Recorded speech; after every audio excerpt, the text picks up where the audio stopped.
Yes, Max, please. Well, I was asking about the book, but I did have a question.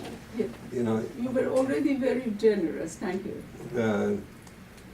Iran had a very long relationship with this area. It was part of it. I was intrigued in some of the work I've done. You know, there was a king of Georgia, I forget his name, who was overthrown by his brother, and he found refuge in Iran with the Safavids, and they appointed him the governor of Kandahar.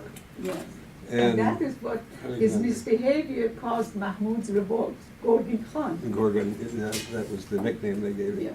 Yeah, but then, of course, there were wars in which the Iranians eventually lost these areas.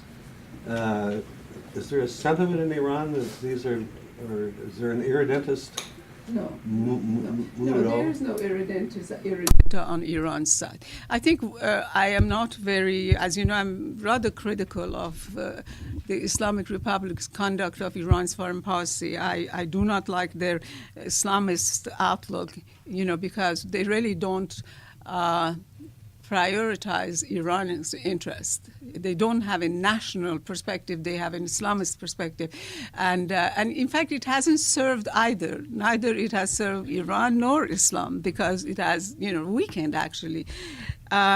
Whereas a more reasonable national perspective, which of course, I'm sorry?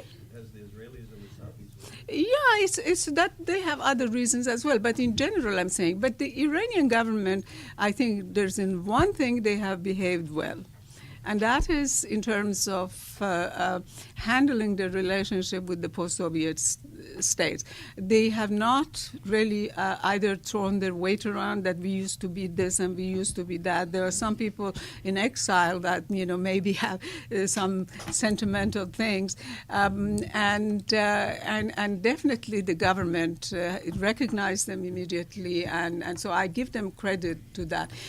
Actually, irredenta is coming from the other way, encouraged by Israel, part of it, and U.S. sometimes, not the government, but people in the Congress and so on, from Azerbaijan towards the Iranian Azerbaijan. There's a whole lot of mythology created about this, saying that Iran divided Azerbaijan in complicity with the Tsars. I mean, I am from Tabriz, which they, you know, now sing about it and lament about it. I mean, it's just ridiculous. But the fact is that Abbas Mirzai Qajar lost his life because he became so ill after this long years of war with the Russians. And actually, of course, the Russo-Iranian wars became caught in the Napoleonic Wars. And the French basically betrayed Iran. And of course, Britain forced Iran to sign the... I don't want to do that. The British were instrumental because Iran really did not need anymore to sign the Golestan Agreement because the Tilsit Agreement was no longer valid and the Napoleonic Wars had resumed. The same way that they forced Iran to give up Herat. So you see, that's it. In fact, if you really look at Iran's recent history, Iran has always lost territory, lost. So the idea of Iranian aggression, I find it, at least territorial aggression, I'm not talking about ideological or whatever. It's really very, So there you are. The memories are there, but there's no... Mercifully, there is no effort to try to, yes. Yes, ma'am. Yes, Professor. Well, I mean, thank you so much for very interesting presentation. Well, for you, as far as I understand, you're saying that you look at this region as a part of the Middle East. No, I'm not saying I look at it, but I look at it that it's very, very close. Absolutely. Very, very close. And so they cannot, again, this is part of the, you know, you cannot shed, you have to, the French have saying, you know, you have to assume responsibility for who you are. And this should be also at times of difficulty.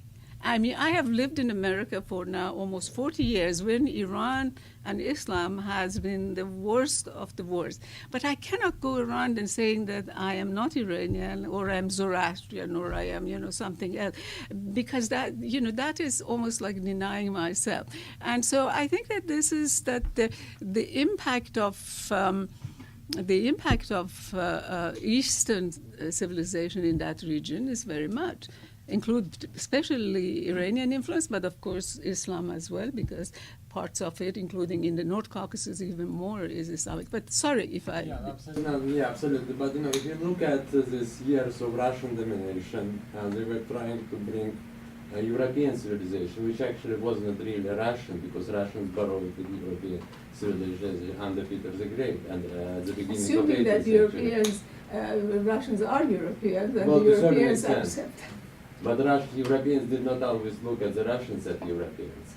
And somewhere after the collapse of the USSR, this country started looking at Europe. Well, Georgia is not knocking, Georgia is banging at the doors of the European Union.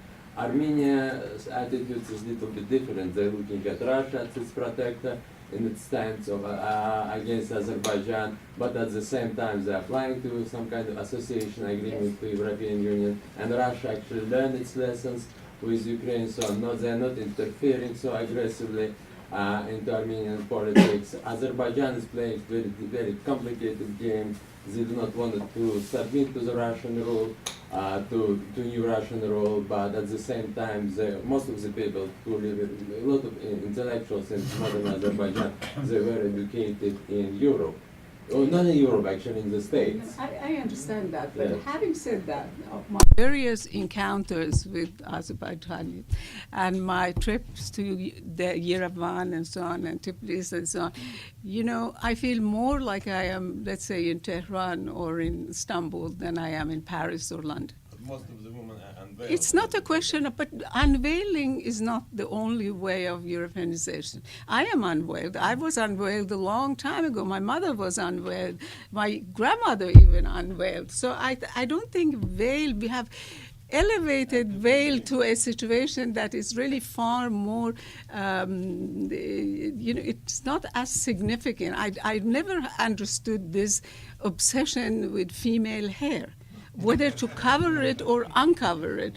I think it's, a personal choice. If you want, you can, and if you don't want, you don't. In my humble opinion, I'm not saying what I'm saying is correct, but that is, I think, should be. Now, definitely Azerbaijan is no European country.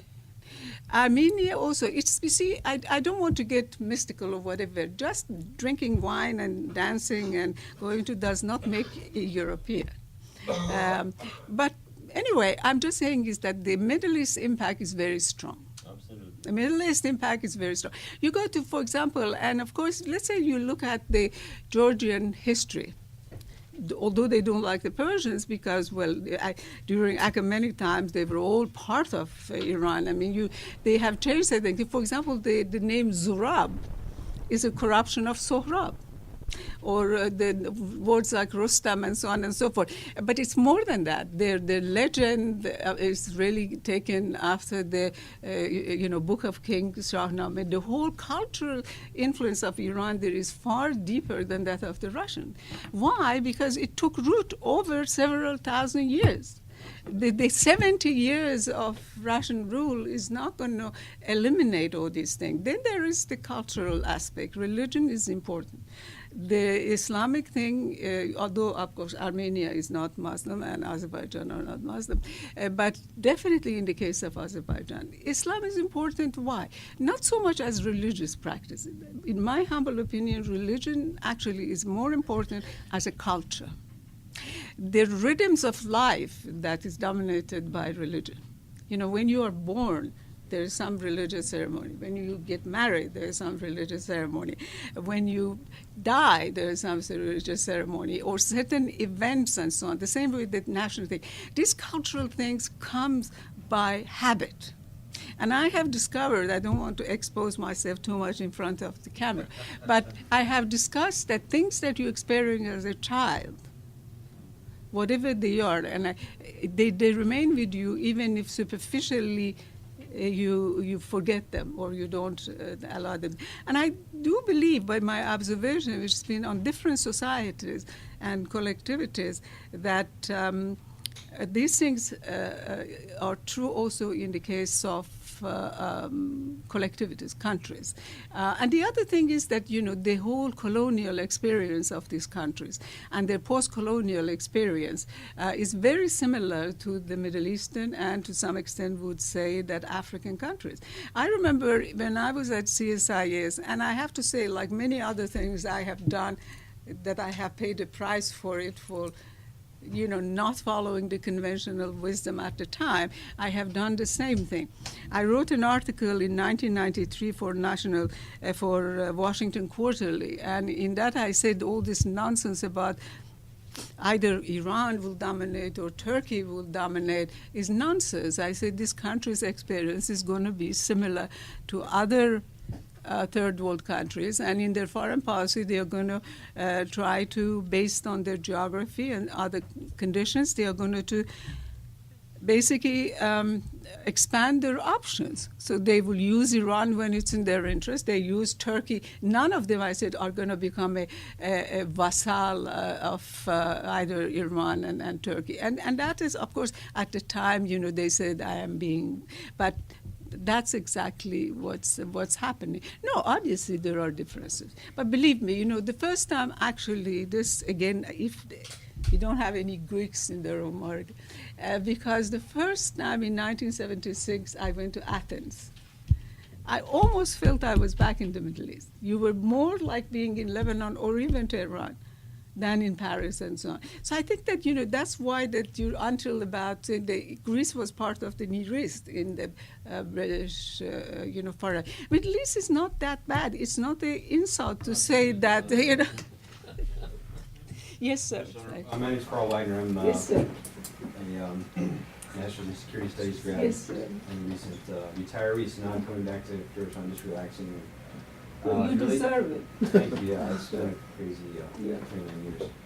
So I'm wondering, with all the complexity you laid out for us, if there's an even more complex future with regard to China's role. Is there anything you want to say or anything important Yes, that's about right. how China might There play is into this, in given their booking. increasingly aggressive economic Well, gains? China already has been, there are investments and so on. Chinese strategy, the way I see it, is to get to Europe. And they are following different things, one road, one belt, and so on is one of them. But they are also doing stuff in Georgia and, At this time, I think that China's interest is mostly economic and commercial. But generally, as the old dictum said, that the flag follows the trade. Although I don't want to say what happened, like in 19th century will happen, but I think generally is there. And so China will become more active, but at the moment, but part of it, if I may. Effect on the regional stability and politics, or a positive effect? Well, I think that in the short term it will have, it depends from whose perspective you want to look at it. From the regional states' perspective, it will have a positive influence because it will give them another option. They don't have to rely on Russia too much. A more strong Chinese presence will balance, the power of Russia and the West. But my sadness, and I'm saying this is that we as Americans, we have missed so many opportunities there. And that our excessive focus on Middle East, the way that we have, which is really not necessary. It is really not necessary to this extent, deprived us, and we also have insisted that Europeans don't do. You see, that's part of the problem, has deprived us of a lot of opportunities for our companies, for our thing. Our inability, and I wrote this again, I don't mean to toot my own horn, but at the MISA meeting in 93, there was a thing, Richard Havanesian had organized it, and I had written an article which they published in the Armenian Quarterly or something. The Middle East and the South Caucasus. My plea was that don't look at the South Caucasus through the Middle East prism, and we have done exactly that. And Armenia's isolation is one reason of that. Armenia has been punished for that, This is it. So to be honest, I think that a lot of these are self-inflicted wounds, and we could have just. And a lot of other things could have happened. Like, for example, in the 1990s, that Iran was moving towards moderation. For instance, in '94, they offered Conoco oil. That was, I know this for a fact, that was a signal. And we rebuffed them, not only rebuffed them, imposed sanctions on them. If we had done that, now our relation with Iran also would have been a totally different thing. But you see, we have insisted on them basically say we are sorry.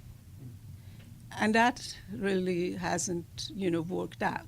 And then, of course, we are, I mean, the idea that you have to create, in order to bypass Iran, the so-called east-west road instead of north-south. From Iran, you can come with railroad from the Persian Gulf all the way to Baku, Tbilisi, Black Sea. Here, no, you have to go from, Kazakhstan, then you railroad, then you get on a boat, then you get off in that, then you get in another railroad. This is, in a way, it's almost a pathology. It really doesn't make. I mean, why we are doing this? That to do what? It just maybe gives an emotional satisfaction, but it doesn't make sense because so far it hasn't really. You know what I mean? But we have done this for the particular desire of a particular country, and I think you should know this since you are studying at the security studies, which is a totally different perspective on this stuff. That's why it has been done. Oh, how can I say? Yes, sir, and then you. I'm sorry. Next you are. Yes, sir, please. My name is John Heffern, Foreign Service Officer. I served recently in Armenia and Yes, the sir. Foreign Service School here. A little more on Russia. What are Russia's goals and intentions in the South Caucasus? And specifically, do they want Karabakh to be resolved, or do they like having this conflict between two of yes. their former republics? An excellent question, of course. I think that up until now, Russians really haven't wanted these conflicts to be resolved. I think that they like this frozen conflicts, basically, because it gives them a leverage over the regional state. But I think that gradually, maybe Russians are evaluating this. And I think that particularly in 2016, if you recall, that there was that brief war in April of 2016. I think Russians fear now more that if another war comes, they might become much more directly engaged and so on. But the other thing we have to also realize is, and this is what when I was graduate student, we used to call the power of the weak. That the idea that if you have a superiority of military and other power, you can force weaker states to submit completely, it's wrong.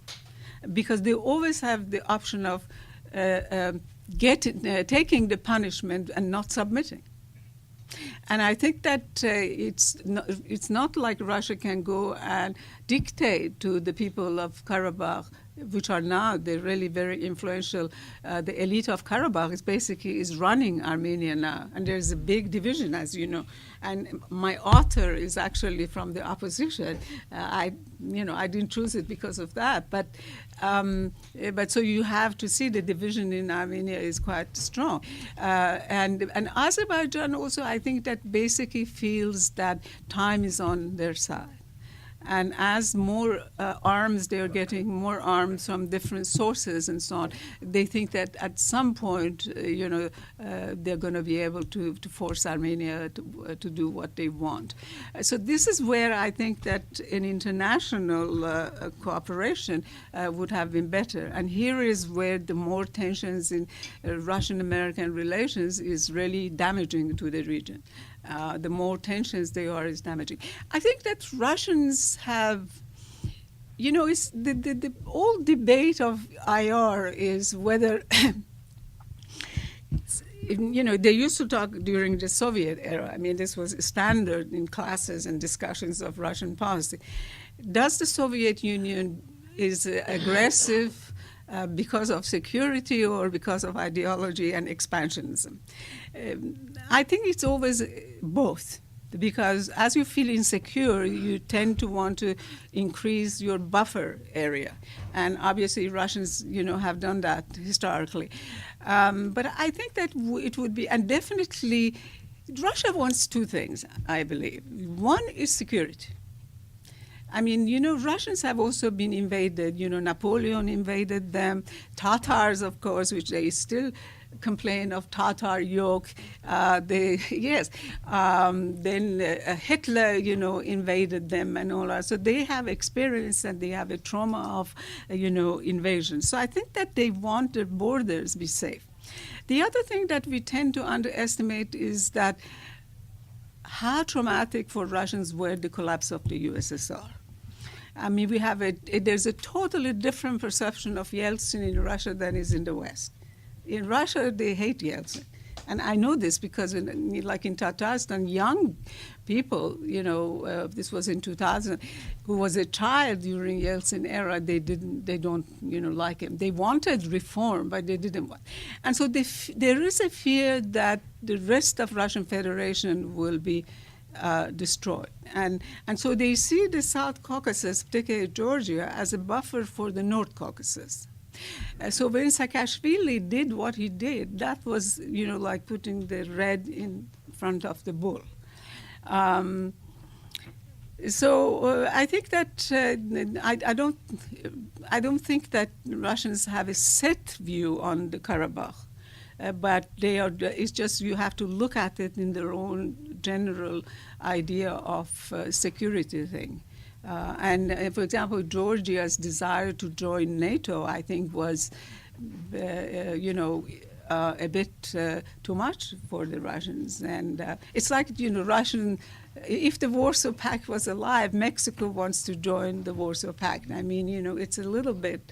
But the problem is we are still looking through international affairs, everybody, not just, through a binary thing. We don't seem to understand that the Cold War structures have disappeared, but we are looking, and for example, this, I'm going to go ahead and call it obsession with Iran, is really the result of this binary look. That, if you get the source of evil and just get rid of it, then, the 100 lotus flowers will bloom. Yes, sir. Sorry, there are other questions. Yes, there's the gentleman. Yeah, I had an immediate follow-up on that. Sorry. Yes, sir. Please go ahead. Do you really think that people in the United States, is there really kind of a Cold War mentality that Iran is the source of all evil, or is that the result of specific lobbying efforts to construct Iran as this? Or is it sort of some kind of like DNA of foreign policy thinking about it? Well, I think I really need to be able, I'm not going to be able to answer that. I would say that there is a DNA of foreign policy that was shaped during the Cold War. I mean, for example, if you look at the theory of clash of civilizations, and Sam Huntington, whom I liked very much and admired, and I think he's an absolutely honorable man. There's really not one mean bone in his body. He honestly was thinking that that's what it did. But a part of it was that he was very much the product of the Cold War. And that he was also had a very, perhaps extremely negative view of communism. So in a way, Islamic extremism, so-called, became a substitute for communism. There was a vacuum, and as you know, vacuum has to be filled. You cannot leave anything empty, whether it's power or ideas, and consequently that became part of that. So I think that yes, lobbying, but the conditions are ripe for this idea to take root. Yes, sir. Yeah, just a quick thing. When Khatami was president, we did, I think, the first memorandum of understanding with Iran to run programs in Tehran and also Of course. But I remember dealing with the foreign minister, and at one point we were sort of getting into an area of, okay, we've got this, but how about if we just move to this next step? And he said something, and I think it's true. He said, we can't move too fast because on both sides, That's right. both the wounds but also the memory will be very strong. And I remember back then, Rui Ramazani used the phrase Yes, of mutual course. Satanization. Of course, he's right. And after that, in a meeting here, two distinguished ambassadors who really, both of them I really admired, went at it because one of them was suggesting that, well, things could move rather quickly. Right. No. And that fellow was saying to him, in effect, in a nice way, well, you're an Arabist, Exactly. and you don't understand Iran and what's going Yeah. on. So I think there is a kind of a historical record, even with the American people. Sure, you could say years have gone by, but I think Iran is much more at times in people's memories, and has been kept in its memories Sure. because over the years, politicians. It has been useful. Yeah. I mean, it has been useful, But let me add something to that. The understanding of Iran's relations with the West in general is very complex. And I don't want to go all the way to Zaraxis and so on, but I would like to, and the reason because Hollywood has done that, the movie 300, the sort of routing of the Persians by the Spartans and so on. And I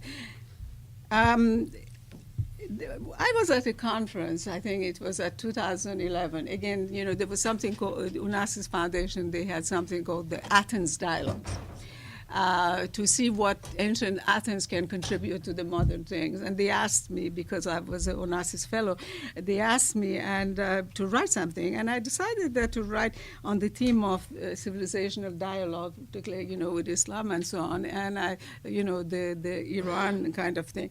And so I wrote and I quoted, and I said basically that although we remember only Alexander and Zaraxis marching to Athens and so on, there was actually a lot more context. I mean, for example, the Pantheon was actually modeled after Persepolis and all sorts of things. And I talked the education of Cyrus by Xenophon and all that. After I had finished, there was a gentleman that was from the Académie Française, the French Academy, one of the immortals. He said, which was very, very actually degrading to me, he said that, how can you, this is exact words, how can you talk about Persia and Athens in the same breath? No, really. And he said, when she was speaking, I heard the sound of the Zaraxis' feet. So I think there is an image. In fact, there was an Oxford professor who said that Islam is a sort of the inheritor of Iran's image as the other. So, when Islam became more dominant in that. But that the West's first other was Iran. In fact, they said the Greeks didn't know they are Greeks until they discovered the Persians, whereas the Persians were much more kind of contained in that. Anyway, I don't want to go too far, but Iran has been both a fascination, a sense of fascination, the attraction. There is an attraction and there is a repulsion. And I think this has continued over the years. I mean, for example, we don't mind if Prince Salman pays $500 million for a boat. Who cares? But the Shah spent a little money, which most of it actually was, I know this for a fact, most of the money spent on the celebrations of 2,500 years was on building roads, building hotels, and so on and so forth. There was a brouhaha that this is economists writing articles about this and so on. I mean, they never say, there's a certain colonial mindset in regard to Iran. And Iran has always been, that's why I don't mean this to disrespect all our Arab friends or others, that the British used to say, keep the Arabs well-fed and the Persians hungry. No, really, this is what it is. So I think there are a lot. But I think that the most important thing in this regard, I think that has been, which has been a very damaging thing to Iran, I am going to say it, and it's not so much that Islamic character or whatever or not, no. Iran was a Muslim country even under the Shah. it's been the ideologization of Islam, which is essentially a Marxist ideology, as Velayati himself said about this, who are now the reformers. He said that they are Marxist with an Islamic veneer. This was during the Iran-Contra crisis. And they know it themselves. The problem is ideologization, and that Iran has turned into an ideological power. And that as a result of that, there are certain ideological underpinnings of the system, which has paid off for people like the Revolutionary Guards and so on and so on and so on, that to abandon those will mean to admit that revolution has been a failure. And unfortunately, this Satanization of America is part of that, and an insistence on all this, issues of Palestine and excessive conflict with Israel and so on and so forth is part of that. However, I think we could have circumvented that if, as Khatami said, we did it slowly. But no, I think there has been elements in U.S. That have not wanted reconciliation. Every time in 2002 there was a time for reconciliation, and then we had the so-called Karine incident that some sources claim that Iranian boat was taking weapons to the Palestinians, and then it transpired that there is no such a boat at all. And it was really fake news. No, and then, of course, the entire thing, or then they say that Iran was behind Khobar Towers and so on and so forth. So I think that there is a lot of things, and, I can't go on too much. The young man there, I think. The young lady in the back has been very Well, but I think so. But can I just, because I have seen him before. I'm sorry. I'm sorry for that. Please excuse me. If you want to give your place, it's up Please, to you. please go ahead. I'll come after you. Sorry, because I've been looking this way. I'm so sorry. Go ahead.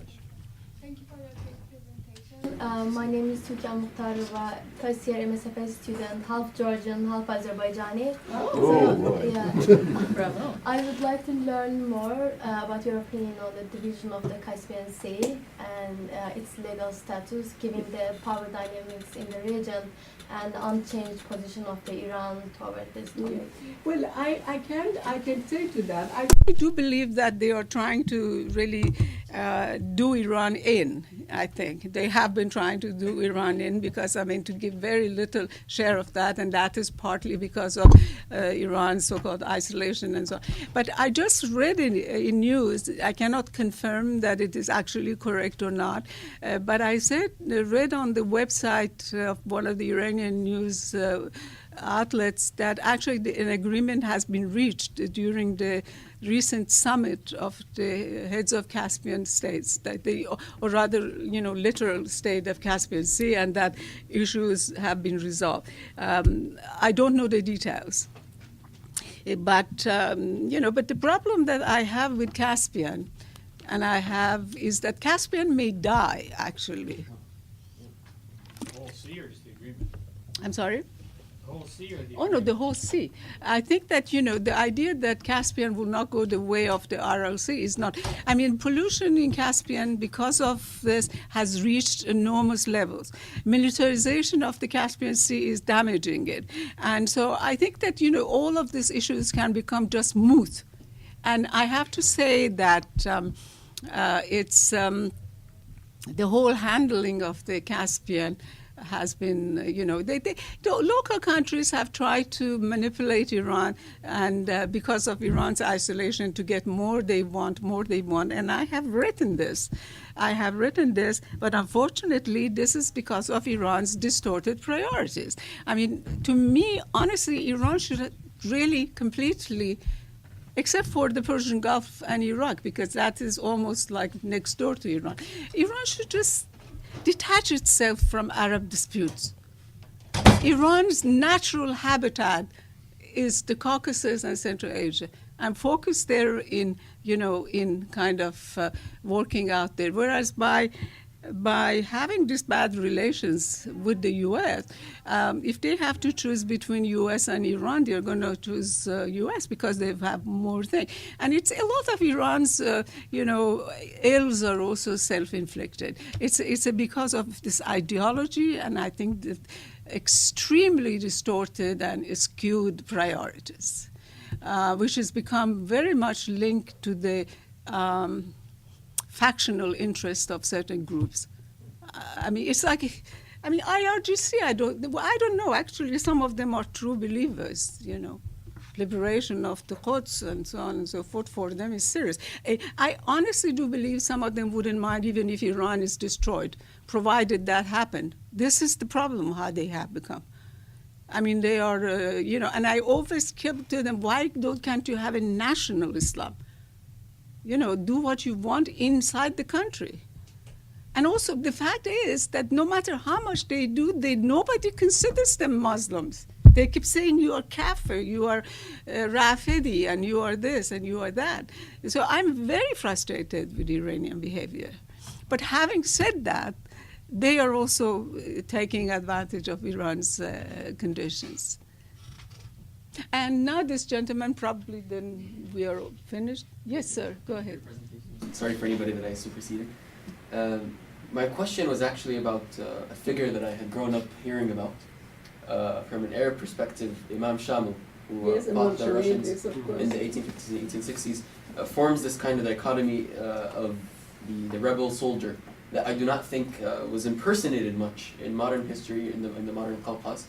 And my question was, you just mentioned an Islam within the nation rather than a pan-Islamism, or some kind of understanding of a Sunni versus Shiite dichotomy.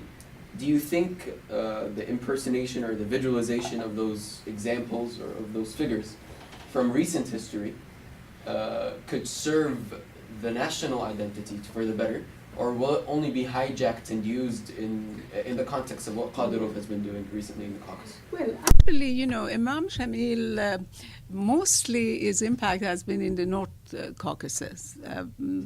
And definitely that was, his image was used as nation building in Chechnya and so on.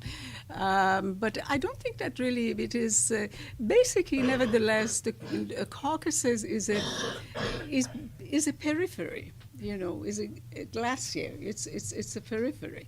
It's not at the heart of thing. And the figures there that emerged were also at the periphery. And then again, you can argue whether Shamil's movement was a religious movement or was an anti-imperial movement. And what is the other one that there was another leader? It's on tip of my tongue. Huh?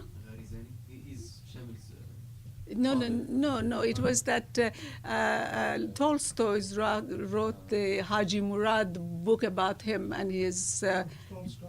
I'm sorry? Tolstoy wrote the book. Tolstoy wrote the book Haji Murad. Huh? Who? No. The one that ruled Britain before Shamil. No. After Shamil, No. Anyway, I'm sorry. I'm getting. No, none of those. I'm getting a senior moment, but read Haji Murad. It's an interesting book. So I think that those were really mostly, the anti-colonial thing. And you have to understand, one thing we keep forgetting is that until quite recent times, when you look at the and even including in Europe until about 17th century, maybe even early into the most European monarchs signed it as the most Christian, they identified religion was the foundation of identity. Other identities were mostly local. I am from Paris, I am from Marseille, or I am from Tabriz, I'm from Shiraz, and but the identity was Islamic. Culture was dominated by religion, and so that you cannot so easily really disconnect or separate religious identity from national identity. So I think that's, but I really don't think that those can serve anything today. I think that every era requires a person of the era. And I think one of the problems of Iran right now is the analogies they use, the way they manipulate things, it's really very sad. I mean, for example, to say that to build a foreign policy on the basis of the experience of Karbala is essentially to commit suicide. Basically, that's what it is. I mean, they don't seem to understand that the warfare is different now. I mean, those in Iran that talk about that we are an Ashurai people and Americans can't do anything to us or the Saudis can't do that. This is an irresponsible thing to send the people there. I mean, Imam Hussein was not head of state. He did that as a personal thing. It was a personal sacrifice, himself and his family. He didn't ask anybody else to come with him. Aghay Khomeini sent youth going there. He didn't go and march. Why didn't he go and martyr himself like Imam Hussein? You see what I'm trying to say is the manipulation of these things. And ultimately, at the end of the day, power overcomes. Ideology, including religion, serves the interests of power. And it becomes very mixed. This is one reason that those people who argue religion and politics to be separate is not so much that religion will have a bad influence on politics, but that politics will corrupt religion. No, really. So it's very complex. So I personally don't like to, whether it is Shamil or Cyrus or whatever, all those Iranians now trying to say we have to build a model based on Cyrus. Cyrus was good for his own time, but he's not going to be, answering the requirements of the present day, Iranian society. You value them, you keep them as part of your, heritage, and honor them both. Yes, sir. And this is the last one. Unfortunately, we have to Go.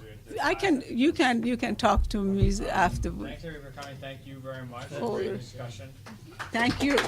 Thank you for doing this.